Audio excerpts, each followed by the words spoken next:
right now on 5 on Your Side at 10. Tonight, senators support. Republican Josh Hawley visits the United Auto Workers in Wentzville. Dry and crispy. The only opportunity for rain will come in the next 24 to 36 hours for some of us. Where the system's coming from and why our rain chances are still limited. And our top story tonight, the first nurses' strike in the history of SLU Hospital. I want to be part of the solution, not part of the problem. They'll strike through the night with 9 more hours to go. Tonight, union nurses are no longer manning the picket line, but they are still not at their patient's bedside. Good evening, I'm Ann Allred. And I'm Mike Bush. Their biggest demands: better pay, safer working conditions, and improved staff retention. 5 on Your Side's Diamond Palmer is live outside the hospital in Midtown, where a 24-hour walkout continues. Diamond. Well, good evening, Mike. And as you can see behind me, things are very quiet this evening compared to what we were seeing earlier when cars were honking nonstop and people were shouting in support of these nurses. They actually wrapped up things on the picket line this evening at 7 p.m. with many of them right now sleeping, preparing to head back to work tomorrow as normal. But this strike will last until 6:59 a.m. Nurses at their breaking point, demanding safer working conditions, better retention, and a fair contract. Apparently it's not fair because they're out here. Mavis Thompson, the city's license collector, one of many showing support Monday. How's everybody doing? St. Louis Board of Aldermen President Megan Green also showing her support. The National Nurses Organizing Committee and National Nurses United are the ones representing these nurses on the picket lines and conducting this strike.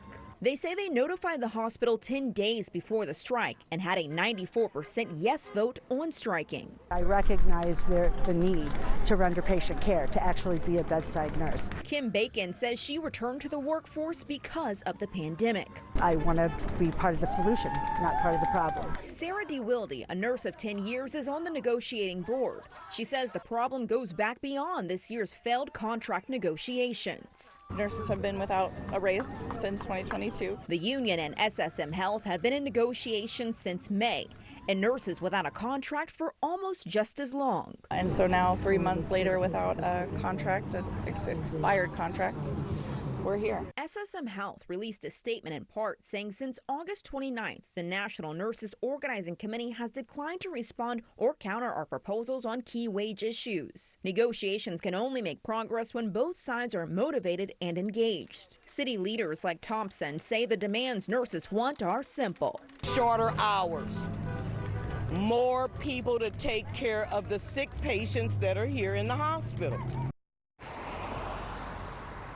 Now, the union that represents these nurses and SSM Health will prepare to go back to the bargaining table on October 17th. And the nurses tell me if their demands are not met, that's when they will plan for another 24 hours of action. Reporting live here in Midtown, Diamond Palmer, 5 on Your Side. From nurses to auto workers. For a second straight day, Missouri politicians in Washington showed their support for workers on the picket line at the General Motors plant in Wentzville. Just hours ago, U.S. Senator Josh Hawley visited with several of the striking workers, and our Robert Townsend was there. Robert. Mike, United Auto Workers Local 2250 have been on the picket line for the past 11 days. Now today, an enthusiastic Senator Josh Hawley told them he will support them throughout the walkout.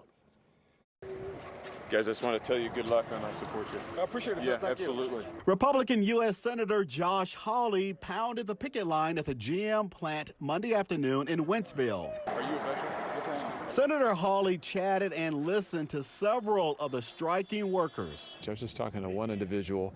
It takes him 3 paychecks to pay his rent. He's got 3 kids, and he's not living a high-rolling lifestyle. Nationwide, nearly 19,000 UAW workers are currently on strike.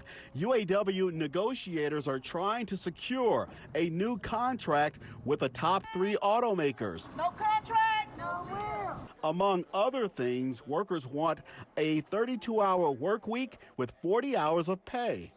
And my message is to these companies, they can afford it. These guys deserve not only a pay raise, they deserve not only better health care and more time off, they ought to get guarantees on their jobs. They're fighting for a better life. I mean, they were promised a lot of things They took concessions when the company needed it.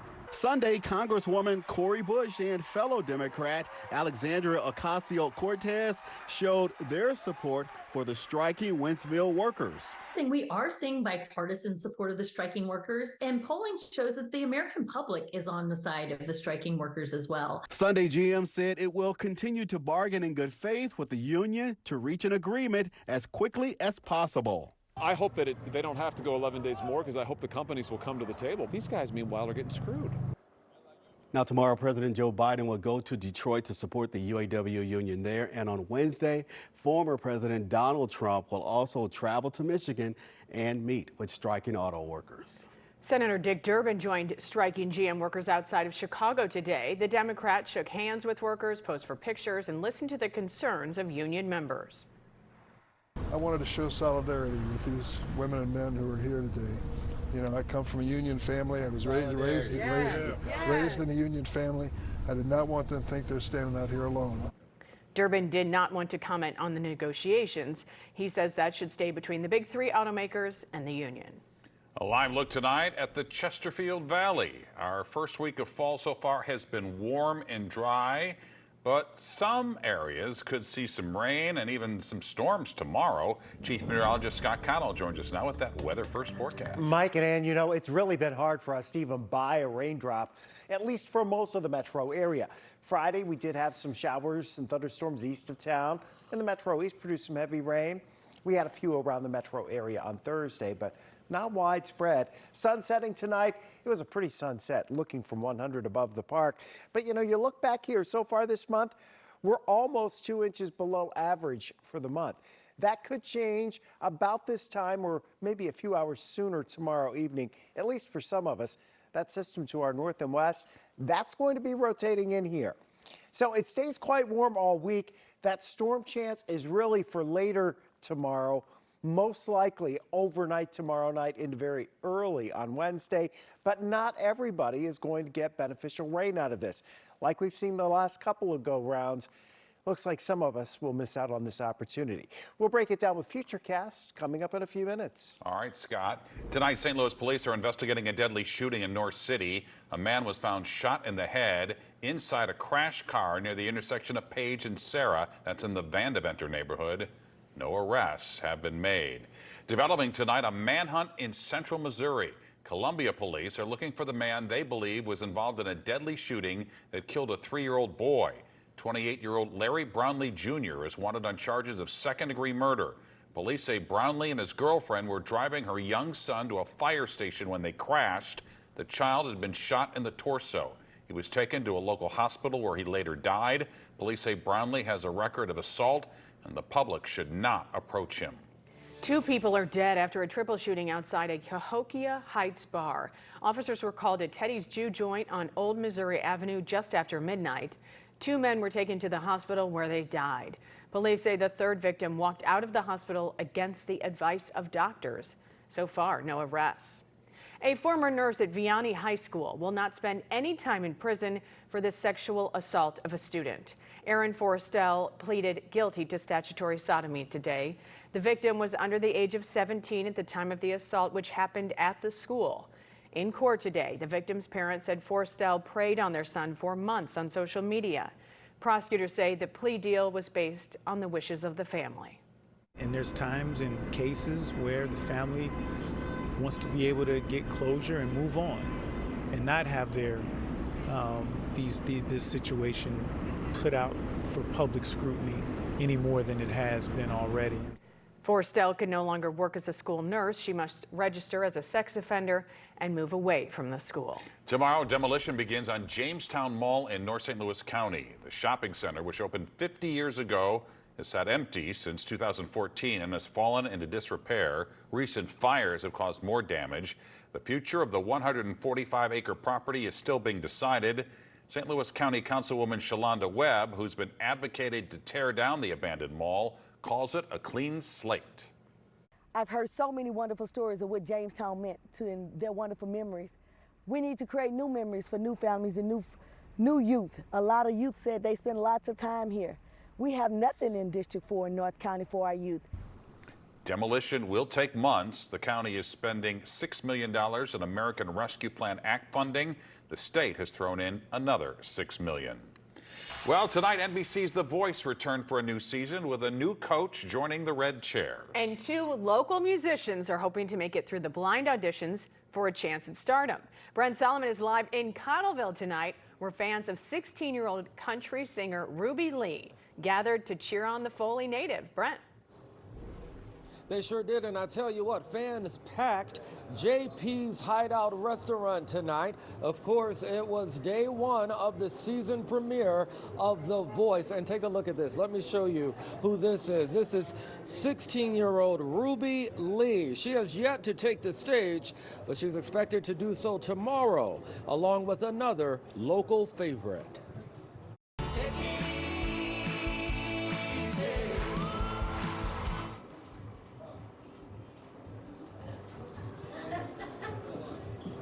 Of course, The Voice is back and bigger than ever with new judge, country sensation Reba McEntire.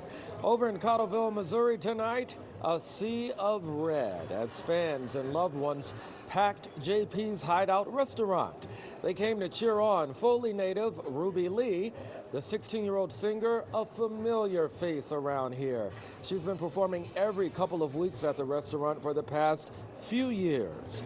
Ruby didn't take the stage tonight, but her fans believe she will debut on The Voice tomorrow for day 2 of the season premiere's blind auditions.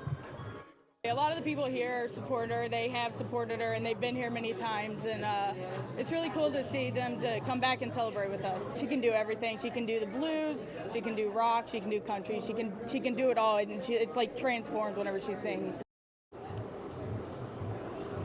Now, of course, there's another local favorite expected to take the stage tomorrow. That's 2020 Waterloo High grad Eli Ward. So as you can see, excitement on both sides of the river as we have some local favorites vying to become superstars. You can catch The Voice every week right here on 5 on Your Side. We're live in Cottleville. Brent Solomon reporting. Tonight, a stinky cleanup continues at an abandoned seafood market in U City. The legal mess the store's owner now faces. A nearly 20-year nightmare for a St. Louis woman. Now they're saying, prove to us you're not dead. And she's still fighting to prove she's still alive. It messed up my whole life. The I-Team found it's a mistake more common than you think. Tonight, vital information on what to do if it happens to you. These first days of autumn are quite warm. Why we end September with above average warmth and below average rainfall. Crews are still working to clean up a stinky mess in University City. We first told you last week about several tons of food left to rot for months in the old Seafood City building. Neighbors had complained about the foul odor. Tonight, city officials tell 5 on Your Side the California company that owns the building is footing the bill for the cleanup. The company is suing the owner of Seafood City for more than $300,000 in back rent. A hearing in the case was held this morning. A St. Louis woman says for years she's been labeled as dead, but she is very much alive. She tells our I-Team that for 17 years, she's been blocked from everything, from going to college to buying a house. Our senior investigative reporter Paula Vassan found this happens more often than you might think.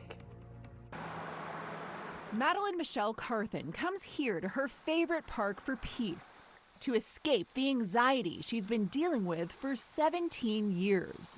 A nightmare, corruption, no oversight with government.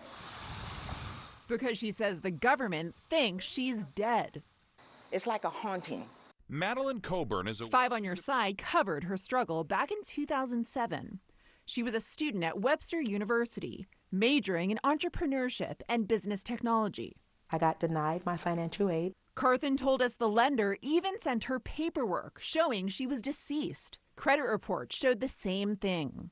Now they're saying, prove to us you're not dead. She couldn't graduate, and nearly 2 decades later, it messed up my whole life. The nightmare has gotten worse. So it's impacted your education. How else has it impacted your life? It's impacted my life financially, as far as if I wanted to buy a house. That won't happen. because she tells us she cannot get a mortgage. She says even keeping a job is nearly impossible. It's just a matter before my Social Security number catch up with me, and then they have to let me go. HR can't process payroll. Our investigation finds the government wrongly labels up to 12,000 living Americans as dead every year. It's often simply the result of mistakes. Someone types in the wrong number. It happens to a fraction of a percent of people. But when it does happen, the result can be catastrophic. And here's where the problem can start. The Social Security Administration compiles what's called the Death Master File. Once you're added, places like banks, the IRS, and Medicare wipe you out of existence. If you're added by mistake, there is a devastating domino effect. It can really impact every single aspect of your life. Says St. Louis attorney Creighton Cohn. What are people in this position supposed to do? So the first is to figure out where the information came from. So get your credit report. That's always the first thing to do. And always should get it from annualcreditreport.com. Carthen tried that and came back with error messages. Attorneys tell the I-Team the next step is to get in touch with the Social Security Administration. Carthen keeps trying, so we tried too.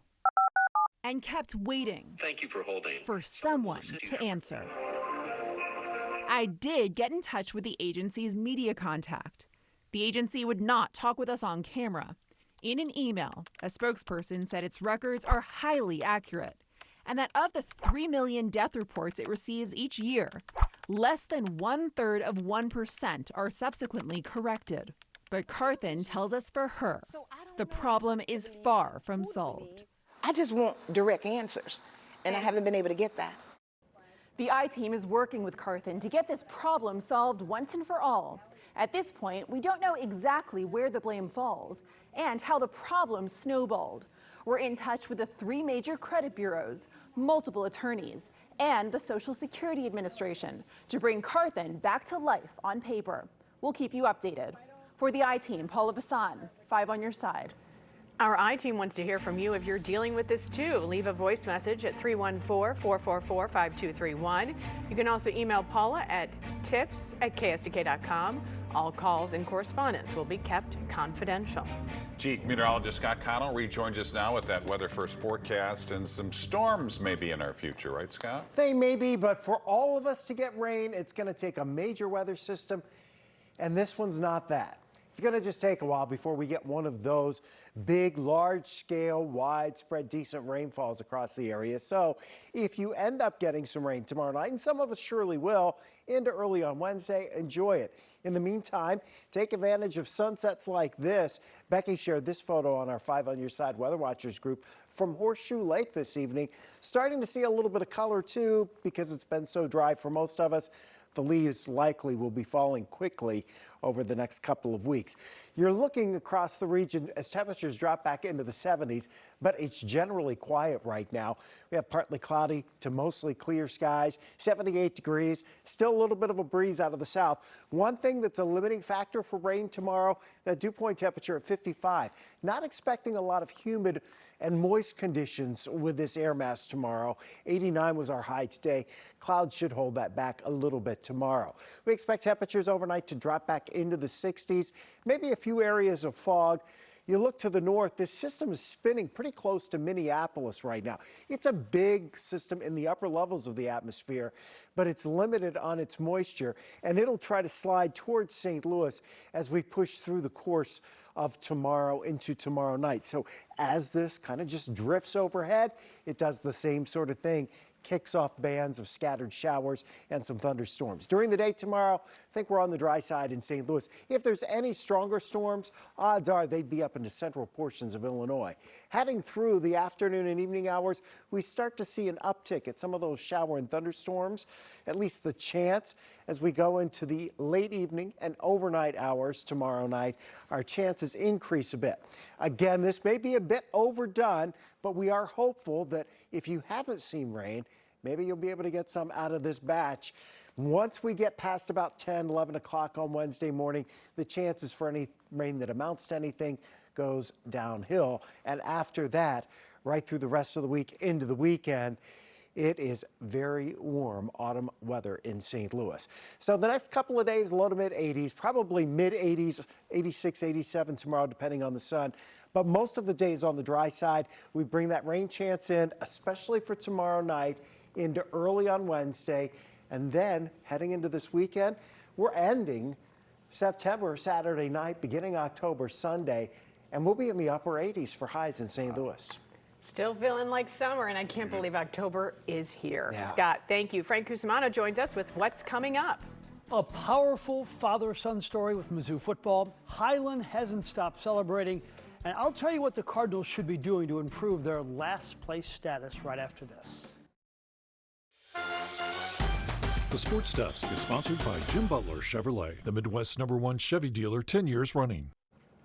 22nd ranked Mizzou will open up play in the SEC on Saturday at Vanderbilt, and they will do it with the SEC's leading rusher. Yes, that's the guy who could not get a scholarship out of high school, Cody Schrader, and he now leads the best conference in America in rushing yards.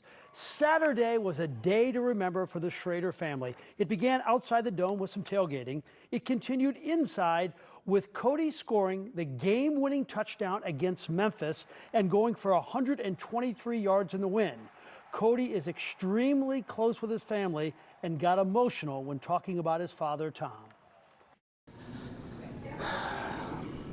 You know, he didn't really get a chance to have a life when he was younger. So being his only son, you know, I carry my last name with a lot of honor and a lot of respect, and to do something that he never got the chance to do, being a kid, because he had to grow up early to take care of us. So just being able to represent his last name is something that I will continue to do for the rest of my life. And let's continue with area success stories. Back in 2017, we saw a receiver at Highland High School who was lighting up scoreboards. Sam Laporta moved on to Iowa, where he joined a list of stellar tight ends the school has produced. And now he's making his mark with the Detroit Lions. Yesterday, quarterback Jared Goff targeted him 36% of his throws. And then there was this.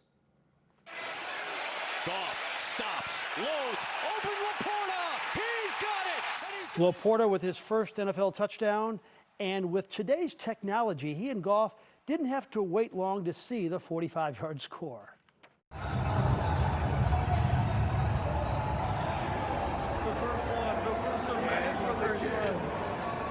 I thought I was going to drop it.